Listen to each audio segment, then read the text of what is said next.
الشیطان الرجیم بسم اللہ الرحمن الرحیم. ہماری گفتگو حج نیابتی میں، تو حج نیابتی میں آج یہ فرمانا چاہتے ہیں کہ جس کو آپ اجیر بنانا چاہتے ہیں حج کا، اس کو جو ہے کیا ہے، مناسک کا علم ہونا چاہیے. مناسک منسک کی جمع ہے، ٹھیک ہے.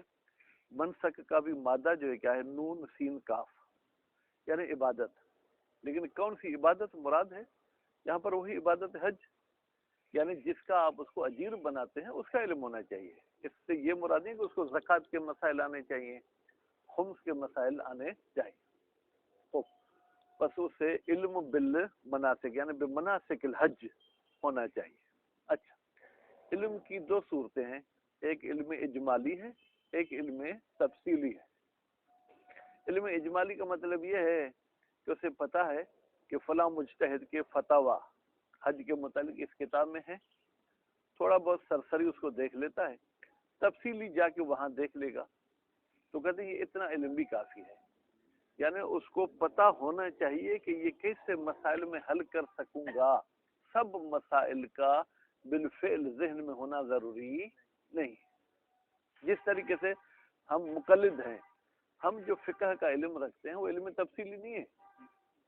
یعنی اگر کوئی آپ سے پوچھے کہ آپ تیسری رکعت میں 3 مرتبہ تسبیحات اربع کیوں پڑھتے ہیں، آپ بتا سکتے ہیں؟ نہیں بھائی، ہمارے مجتہد کی فتویٰ ہے، زیادہ سے زیادہ یہ بتائیں گے. لیکن اگر کوئی مجتہد سے پوچھے گا کہ آپ نے کیوں یہ فتویٰ دی ہے، وہ فوراً کہے گا قال الصادق علیہ الصلوۃ والسلام. ٹھیک ہے، مثلا قال فلان امام یا قال اللہ الحکیم فی کتاب المجید، وہ دلیل کے ساتھ مسائل کو پیش کرے گا. تو مجتہد کا علم علم تفصیلی ہے، مقلد کا علم جو ہے کیا ہے وہ علم اجمالی ہے. تو یہ اس میں جو ہے کہ وہ شرط ہونی چاہیے. دوسری جو ہے، کہتے ہیں کہ وہ جو نائب ہو رہا ہے اس میں جسمانی بھی قدرت ہونی چاہیے کہ وہ افعال حج کو انجام دے سکے. ایسا ہے جو طواف میں کھڑا نہیں ہو سکتا، پھر طواف کے بعد جو 2 رکعت نماز پڑھنی ہوتی ہے وہ بھی کھڑے ہو کے نہیں پڑھ سکتا. تو ایسے بندے کو جو ہے کہ آپ نائب نہیں بنا سکتے. اب طواف تو آپ کے ذہن میں آ گیا ہوگا نا کہ طواف کسے کہتے ہیں، یا نہیں آیا؟ ہاں، کسے کہتے ہیں گلشیر؟ ہاں، کیا مکے میں کرتے ہیں؟ جو مکے میں کرتے ہیں وہ طواف ہے. اب یہ میں نے آپ کو پہلے دن کہا تھا کہ یہ الفاظ آپ حج پڑھنے اب آپ کے ذہن میں ہونے چاہیے. ٹھیک، مشاہد صاحب طواف کسے کہتے ہیں؟ کہاں چکر لگاتے ہیں؟ پارک میں؟ ہاں ہاں بھائی، وہ مخصوص جگہ کون سی؟ کعبۃ اللہ کے ارد گرد جو 7 چکر لگائے جاتے ہیں اس کو طواف کہتے ہیں. دیکھیں، آپ پوچھنے میں شرماتے کیوں ہیں؟ ہم درس میں کچھ ایسے الفاظ کہتا ہوں، سمجھتا ہوں کہ یہ بدیہی ہیں، آپ لوگ جانتے ہوں گے. اگر نہیں جانتے تو آپ پوچھیں. ٹھیک ہے، صحیح سمجھتے ہیں؟ کہاں چکر لگانا؟ وہ تو طواف ہے، وہ تو صحیح نہیں ہے. اقبال صاحب، احسن، تم صفا مروہ کے بیچ میں جو چکر لگاتے اس کو صحیح کہتے ہیں. ٹھیک، حلق جانتے ہیں جناب؟ آپ ہاں، یہ پڑھ چکے ہیں بیٹا، یہ کوئی میں آنے والی چیز تو نہیں پوچھ رہا ہوں، یہ پڑھ چکے ہیں. ٹھیک ہے، مبیت بمنا جانتے ہیں کیا ہے؟ ہاں، رات، دن کا لفظ نہیں کہ مبیت یعنی رات کا ٹھہرنا. اچھا، رمی الجمرات جانتے ہیں؟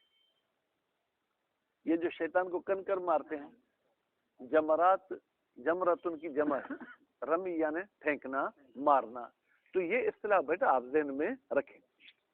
تو اب کوئی بندہ ہے جو صحیح نہیں کر سکتا، وہ بھی نائب نہیں بن سکتا. کوئی بندہ ہے جو رمی جمرات، اب میں یہ الفاظ ایسے استعمال کروں گا، رمی جمرات نہیں کر سکتا، بازو ٹوٹے ہوئے ہیں، کیسے وہ شیطان کو کن کر مارے، تو وہ بھی نائب نہیں بن سکتا. بات واضح ہوگی. ایک مسئلہ یہ.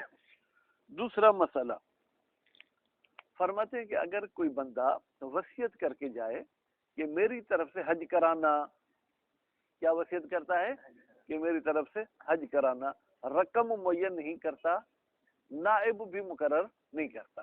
تو کیا ہوگا؟ فرماتے اس کی طرف سے حج کرایا جائے گا. حج کے لیے کتنے پیسے دیں گے؟ یہ لفظ بھی آپ کے لیے نیا ہے، اس کو ذہن میں رکھنا ہے. اجرت المثل، بیٹا کیا؟ اجرت المثل، یعنی اس کام کے لیے جتنی مزدوری دی جاتی ہے اتنی دیں گے. مثلا عام طور پر حج کے لیے 1 لاکھ روپیہ دیا جاتا ہے، تو ہم بھی اس کے ملکے سے 1 لاکھ اٹھا کے اس پہ کسی کو حج میں بھیجیں گے. ٹھیک. یا اجرت المثل کو اور بازار میں بھی فٹ کریں. میں نے آپ کو کہا تھا کہ آپ آئیں میرے دکان پہ مزدوری کریں، میں 800 روپے دوں گا. آپ نے بھی قبول کر لی، مزدوری کر کے آپ نے ختم کی. اب میں کہتا ہوں میں نے 800 نہیں کہے، آپ کہتے ہیں آپ نے 800 کہے. پر جھگڑا ہمارا شدید ہو جاتا ہے، تو حاکم شرع فیصلہ یہ کرے گا بھائی اجرت المثل دو. یعنی اس قسم کا بندہ، اس ایج والا بندہ اس قسم کا اگر کام کرے تو مزدوری کتنی لیتا ہے؟ اجرت المثل یعنی جو عام رائج مزدوری ہے اس کام کی، وہ اس کو دے دو. بات واضح ہوگی؟ تو اجرت المثل کا مطلب یہ ہے نہ میرے منہ والی مزدوری نہ آپ کے منہ والی مزدوری، جو رائج ہے مزدوری وہ دی جائے گی. تو جب وصیت بیٹا مطلق کرتا ہے نعیم صاحب کہ میری طرف سے حج کرانا، تو حج کرایا جائے گا، لیکن اس میں کوئی بھی فرد مخصوص نہیں ہے جس سے آپ کہیں جس میں شرائط ہوں. اور اس میں پیسے کتنے دیے جائیں گے؟ جو عام طور پر حج پہ دیے جاتے ہیں مزدور کو اتنے دیں گے. اچھا، ولو عین النائب والقدر، اگر مرنے والا نائب کو بھی معین کر کے جاتا ہے کہ رضا میری طرف سے حج پہ جائے، اور مقدار بھی معین کر کے جاتا ہے کہ 50,000 میں جائے، تو یہ دونوں کی دونوں معین ہو جائیں گی. یعنی ہم رضا کے علاوہ کسی اور کو نہیں بھیج سکتے، اور 50,000 سے اوپر پیسے بھی نہیں دے سکتے. اچھا، رضا کے لیے کیا قبول کرنا واجب ہے کہ اس کی وصیت کو قبول کرے؟ کہتے نہیں، واجب نہیں ہے، اس کی مرضی ہے. کرنا چاہے تو قبول کر سکتا ہے، پھر اسی مقدار پہ قبول کرنا چاہے تو کر سکتا ہے، اس سے کم پہ تو بطریق اولا قبول کر سکتا ہے. یہ کہتے نہیں بھائی میں 50 نہیں، میں 40 میں جاؤں گا، تو اچھی بات ہے. لیکن اگر کہ میں 60 میں جانا چاہتا ہوں، کیونکہ ہمارے بہرحال مسلمان تو دوسرے کی مجبوری سے فائدہ اٹھاتے ہیں. اب ہم دیکھ رہے ہیں کہ یہ بھی باپ کے وصیت کے حوالے سے مجبور ہیں. ٹھیک، میں 50 نہیں 60 70 80 ہزار لوں گا. اب کیا کریں گے؟ فرماتے ہیں کہ آپ اس میت کے بولنے سے تو باخبر تھے، قرائن دیکھیں. اگر ان کی کوئی خاص غرض تھی رضا کے نام لینے میں، پھر تو رضا کو بھیجیں اگر مزید پیسے ہیں اس کے مال کے. اگر مزید پیسے نہیں ہیں تو پھر سکت، پھر حج ساکت ہو جائے گا. ان پیسوں کا کیا کریں گے؟ بعض کہتے ہیں ان کو نیکی کے کاموں میں استعمال کر دو، بعض کہتے ہیں کہ نہیں وہ ورثہ میں تقسیم کر دو. پر کی لہذا ٹھیک ہے، وہ عبارت میں پڑھتے ہیں. آج مہمان کی وجہ سے کچھ دیر بھی ہو گئی، اب دیکھیں کہاں تک پہنچتے ہیں. خوب جناب. وہ یشترط تو بیٹا یہیں سے پڑھنا ہے، ٹھیک ہے. یشترط تو فعل مضارع مجہول بیٹا، شرط لگائی گئی ہے کہ اجیر کو علم ہونا چاہیے کس کا؟ مناسک کا، یعنی ان عبادات کا جو انجام دینا چاہ رہا ہے. ولو اجمالا، اگرچہ علم تفصیلی نہ ہو تو علم اجمالی ہو. کیوں؟ لیتمکن من تعلم المناسک تفصیلا. اس کو علم اجمالی ہوگا تو لیتمکن، اس میں یوں سمجھیں کہ یہ اتنی جو ہے کیا صلاحیت آ جائے گی کہ وہ ان علم کو تفصیلی طریقے سے بھی جان لے. ولو حج مرشد عدل، لیکن اگر یہ بندہ کون؟ نائب حج کرتا ہے مرشد، مرشد بے معنی رہنما، کوئی ایسا مولوی صاحب جو اس کی رہنمائی کرتا ہے، اور عدل وہ عادل بھی ہے، تو پھر اس کو سیکھنا ضروری نہیں ہے، وہ تو سب اس کو بتاتا جائے گا نا، اب یہ کرو، اب ایسے کرو، تو وہ صحیح ہے اس کا حج کرنا. خوب. وَيُشْتَرَطُ قُدْرَتُهُ عَلَى الْمَنَاسِكِ، اور شرط ہے کہ نائب میں یہ طاقت بھی ہو کہ وہ مناسک انجام دے سکے. بیٹا شاید میں نے تو جو حج میں دیکھا ہے کہ جتنی حج میں جسمانی طاقت کی ضرورت اتنی کسی اور کام میں جسمانی طاقت کی ضرورت نہیں ہے. ٹھیک علی الوجہ الذی، ٹھیک ہے، یعنی ان اعمال کو اس طریقے سے انجام دے جس طریقے سے معین کیے گئے ہیں. یعنی مثلا اگر اس کو یہ کہا گیا کہ پیدل حج کرو تو پیدل جانے کی بھی قدرت رکھتا ہو، ٹھیک ہے، یا مالک کی طرف سے معین ہے، شریعت کی طرف سے جو معین ہے. شریعت نے کہا کہ کھڑے ہو کے نماز پڑھو، اس کو کھڑے ہو کے نماز پڑھنے کی طاقت ہونی چاہیے. فلو کان عاجزا عن طواف، اگر یہ شخص عاجز ہے کس سے بیٹا؟ طواف کرنے سے. ٹھیک ہے، کیسے؟ بالنفس سے خود تو نہیں کر سکتا، یعنی خود گھومنے پھرنے کی صلاحیت نہیں ہے. واستؤجر علی المباشرۃ، اور اس کو اجیر بھی بنایا گیا تھا مباشرت کہ تمہیں خود کو حج کرنا ہے. لم یصح، تو پھر اس کی یہ نیابت صحیح نہیں ہوگی. یصح کا فاعل کہاں جائے گا؟ نیابت کی طرف. آپ کیسے نیابت میں جو تائے تانیث لگی ہوئی ہے اس کے لیے تصحیح کا لفظ ہونا چاہیے. تو ایک تو نیابت مصدر ہے اور مصدر ذو الوجہین ہے، مذکر کی ضمیر پلتا ہے یا مونث کی ضمیر پلتا ہے. وکذا لو کان لا یستطیع، کذا یعنی اس طواف کی طرح، لو کان النائب لا یستطیع، اگر نائب میں طاقت نہیں ہے کس کی؟ القیام فی صلاۃ طواف، کہ وہ نماز طواف کھڑے ہو کے پڑھ سکے، ٹھیک ہے، تو بھی وہ نائب نہیں بن سکتا. نعم لو رضی المستاجر بذالک، ہاں اگر راضی ہو مستاجر بذالک کہ تم بیٹھ کے بھی کرو طواف، کسی کے کندھے پہ بیٹھو، ویل چیئر پہ بیٹھو، تو بھی میری طرف سے تم ہی جاؤ. نماز بیٹھ کر پڑھو تو بھی تم ہی جاؤ. ٹھیک ہے، ایسو یسی ہو من ہو رضا، البتہ جب صحیح ہو من ہو اس مالک کی طرف سے راضی ہونا. ٹھیک ہے، جاز، تو پھر نیابت جائز ہے. بیٹا اگر مالک کہے کہ بغیر وضو کے طواف کرو تو یہ اس کا راضی نامہ کسی کام کا نہیں ہے، کیونکہ شریعت نے کہا ہے کہ طہارت شرط ہے. لیکن کھڑے ہو کے پڑھنا یا بیٹھ کے پڑھنا اس کی شریعت نے اجازت دی ہے، بشرطی کہ مالک بھی اجازت دے. یعنی جہاں پر مالک کی اجازت دینے کے ساتھ شریعت نہ ٹکرائے تو وہاں مالک کی رضایت کے مطابق آپ شرائط میں کمی پیشی کر سکتے ہیں. وہ عدالت ہو، ٹھیک ہے، تیسری شرط نائب کی علم ہونا چاہیے، قدرت ہونی چاہیے، اور نائب کو عادل ہونا چاہیے. کب؟ ایسو تکون الاجارۃ عن میت، جب اجارہ کسی میت کی طرف سے ہے. اگر زندہ میں فاسق کو بھیجوں پھر تو میں خود ذمہ دار ہوں نا. میت کی طرف سے اگر آپ بھیج رہے ہیں تو جس کو بھیج رہے ہیں وہ عادل ہونا چاہیے. او من یجب علیہ الحج، یا یہ نائب اس طرف اس شخص کی طرف سے جا رہا ہے جس پر حج واجب ہے تو عدالت شرط ہے. فلا یستاجر فاسق، نتیجے میں فاسق کو جو ہے آپ اجیر نہیں بنا سکتے ہیں. اما لو استاجرہ، استاجر کا فاعل کون ہے بیٹا؟ منوب.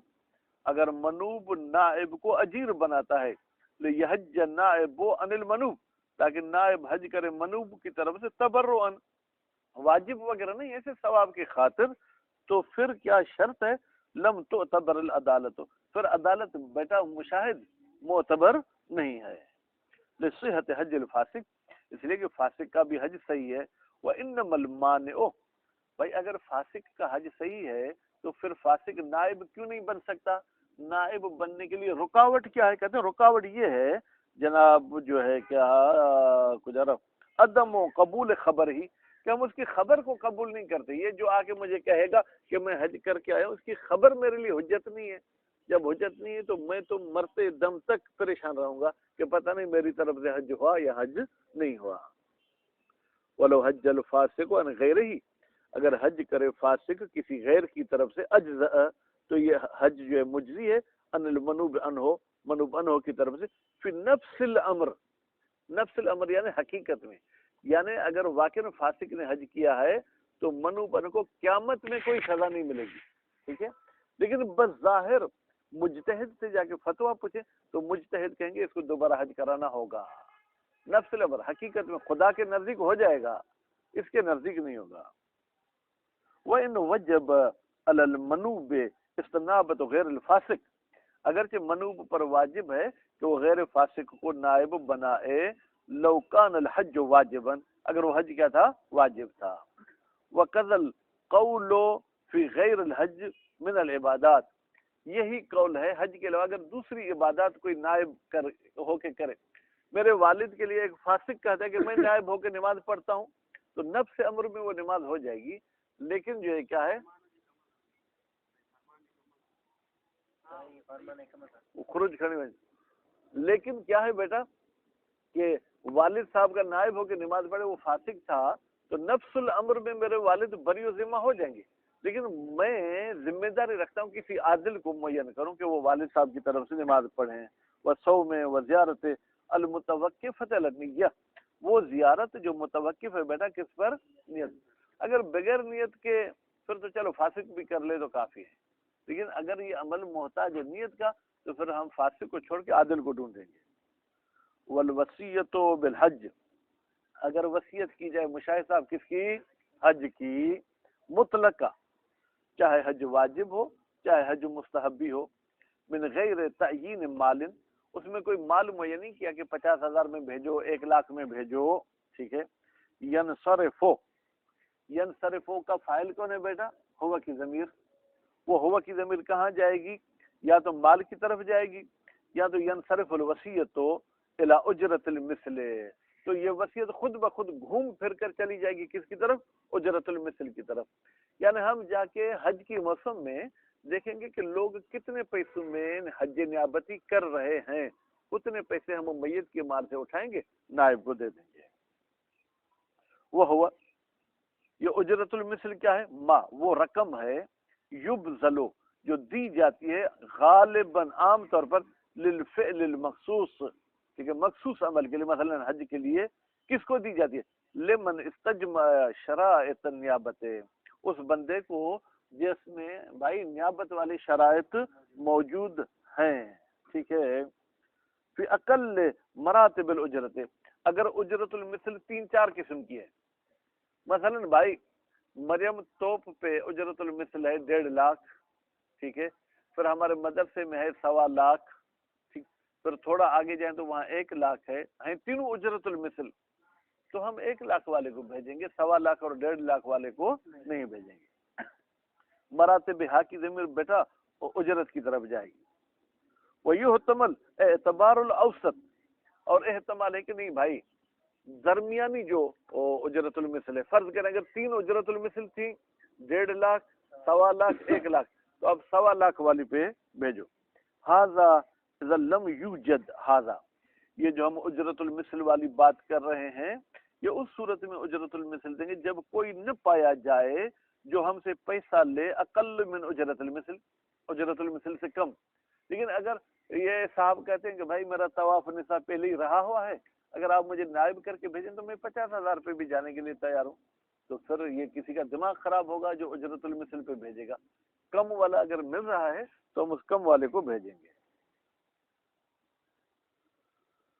ہاذا یعنی یہ اجرت المثل اس صورت میں دیں گے اذا لم یوجد، جب نہ پایا جائے من کوئی ایسا نائب یاخذ اقل من اجرت المثل، جو لیتا ہو اجرت المثل سے کم. والا اگر ایسا مل جاتا ہے، مل جانے کا ترجمہ میں نے کہاں سے کیا؟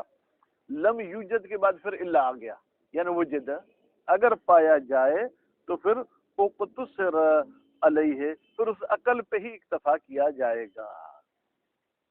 ولا یجب تکلف تحصیل ہی، اور واجب نہیں ہے کہ آپ خام کا زحمت میں پڑیں، ٹھیک ہے، بے تحصیل ہی، وہ کم پیسے لینے والے کو ڈھونڈتے پھریں، ٹھیک ہے، تلاش گم شدہ کون کم پیسے لے گا. نہیں، اگر مل گیا اتفاق سے تو اسے بھیج دو. وَيُعْتَبَرُ ذَلِكَ، اور معتبر ہے یہ نائب لینا من البلد، میت کے شہر سے، ٹھیک ہے. او المیقات، یا میقات سے نائب لیں. علی الخلاف بیٹا مشاہد، یہ وہی اختلاف ہے جو آپ پیچھے پڑھ کر آئے کہ نائب کو ہم کہاں سے بھیجیں گے، آیا بلد سے بھیجیں گے یا میقات سے بھیجیں گے. وَيَكْفِي مال اطلاق، اچھا میت صاحب نے تو وصیت کی کہ میری طرف سے حج کرانا، اس میں قید نہیں لگائی، نہیں 1 دفعہ کی 2 دفعہ کی 3 دفعہ کی، مطلق کہا کہ میری طرف سے حج کرانا نسیم صاحب. تو اطلاق والی صورت میں فرماتے ہیں المرۃ، ایک ہی مرتبہ کافی ہے. الا ما ارادت تکرار، ہاں مگر یہ کہ ہمیں پتہ چل جائے کہ میت نے تکرار کا ارادہ کیا تھا. مثلا میت جب بھی بیٹھتا تھا اپنے اولاد کے ساتھ، نواسوں پوتوں کے ساتھ، بیٹا جی تو چاہتا ہے کہ میں ہر سال حج پہ جاؤں، اگر مر جاؤں تو میری طرف سے بھی کوئی ہر سال حج پہ جائے. ایسے اگر کوئی کرائن تھے پھر تو آپ کو ہر سال حج پہ بھیجنا ہوگا. فیقررو، یقررو کا نائب فاعل کون ہے؟ فیقررو نیابت الحج، یا حج نیابتی. پھر حج نیابتی کو تکرار کرایا جائے گا حسب ما دل علیہ لفظ، اس لحاظ سے جس پر لفظ دلالت کرتا ہے. دیکھیں لفظ ایک مرتبہ پہ، 2 پہ، 3 پہ، 4 پہ، ہر سال پہ. الفاظ میت کو آپ غور سے دیکھیں کہ ان کی کیا تقاضا ہے. فَإِنْ زَادَ، زاد کا فاعل کون ہے؟ خرچہ. اجرت المثل، اگر اجرت المثل بڑھ جائے انسل سے، میت کے مال کے تیسرے حصے سے. بیٹا مرنے کے بعد انسان کے اگر 3 کروڑ تھے تو انسان وصیت 1 کروڑ کی کر سکتا ہے، 2 کی نہیں کر سکتا، کیونکہ 1/3 میں اس کی وصیت ہوگی. اگر اجرت المثل زیادہ ہو رہی ہے تو پھر کیا کریں گے؟ اقتصر علی الثلث، اکتفا کیا جائے گا ثلث پر. البتہ اس صورت میں ان لم یجزل مالک وارث، اگر وارث اجازت نہ دے. لیکن اگر وارث کہتے بھائی پیسے بابا کے ہیں، جتنے اٹھانا چاہو اٹھا لو، پھر تو جو 3 کروڑ ہی ہم خرچ کرنا چاہیں تو خرچ کر سکتے ہیں. وَلَوْ كَانَ بَعْضُهُ أَوْ جَمِيعُهُ وَاجِبًا، اگر حج کا کچھ حصہ واجب ہو. بھائی کچھ حصہ واجب ہوتا ہے کیا؟ جی ہاں، پچھلے سال مثلا صحیح رہ گئی تھی ان کی، طواف نساء رہ گیا تھا، یا پورا حج واجب ہے، فَمِنَ الْأَصْلِ، تو پھر ہم تیسرے حصے سے اس کا حج نہیں کرائیں گے، بلکہ جو ہے کیا ہے، ہم اصل مال سے جو ہے کیا وہ حج کرائیں گے. وصلی اللہ علی محمد وآلہ وسلم.